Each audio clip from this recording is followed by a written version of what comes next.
আমরা এখনো পর্যন্ত আশাবাদী আর কি। রাতে ভয়ভীতি কিছু প্রদর্শন করা, মানে মাছল পাওয়ারের কিছু প্রতিযোগিতা তো এদেশের কালচারে আমরা সবাই আছি, কিছু হয়ে থাকে। তো আমরা গতকাল রাতেও হয়েছে, এখনো পর্যন্ত পরিবেশ ভালো আছে। আমি সেখানে নিজেও গিয়েছি, গতকাল রাতেও গিয়েছি, এবং সবাইকে আমি আহ্বান করছি যে ভোট তো একদিনের, কিন্তু আমাদের সবাইকে একসঙ্গেই থাকতে হবে। এই দেশ আমাদের সবার, এই সমাজ আমাদের সবার। আমরা আপনাদের মাধ্যমে অন্যদেরকে আহ্বান করাবো যে আমরা সকলে মিলেমিশে একটা সুন্দর, মানে আগের যে কালচারে মারামারি কাটাকাটি হয়েছে বলে আবার করতেই হবে, এটা থেকে বেরিয়ে এসে একটি সুন্দর সংস্কৃতি আমরা জাতিকে উপহার দিতে। আমি জয়ের সম্ভাবনা, আমি আশাবাদী ইনশাল্লাহ। পাঞ্জাবের জগতে একটি বিশ্বস্ত নাম শাবাব এথনিক ওয়্যার। গতকাল রাতের ঘটনা তো আপনারা প্রত্যক্ষ সাক্ষী। মানে আমরা যত কিছু বলি সব কিছু আপনাদের কাছে আরও বেশি আমাদের থেকে ক্লিয়ার থাকে।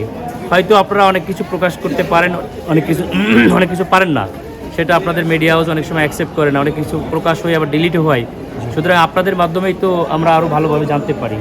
তো জাতি এটা অবজার্ভ করছে এখন, যে সবাই কিছু বোঝে না তা না, খুব ভালোভাবেই সবাই বোঝে। আমরা ওই পুরনো কালচার থেকে বের হয়ে আসতেছি, ইনক্লুডিং আপনাদের পেশায়ও অনেকে বলেছেন যে আসলে এই পেশা থেকে বের হতে চাচ্ছে। তো আমরা ওই কালচারে থাকবো না। আমরা যদি পাশ করি, আপনাদেরকেও পুরা স্বাধীনভাবে যেন আপনারা সংবাদ পরিবেশন করতে পারেন, সেটার ব্যাপারে আমরা উদ্যোগ নেব।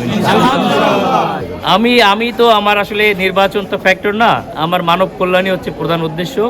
সেটা হয়তো অনেকে জানতো না, এটার মাধ্যমে জানছে। আমার যে ফাউন্ডেশন লতিফ রশিদ ফাউন্ডেশন 10-15 বছর ধরে কাজ করছে, মানুষের কল্যাণের জন্য কাজ করাই আমার হচ্ছে লক্ষ্য, উদ্দেশ্য। আল্লাহ আমার নেক কাজগুলোকে যেন কবুল করে, এই নিয়াতে আমি কাজ করে যাব।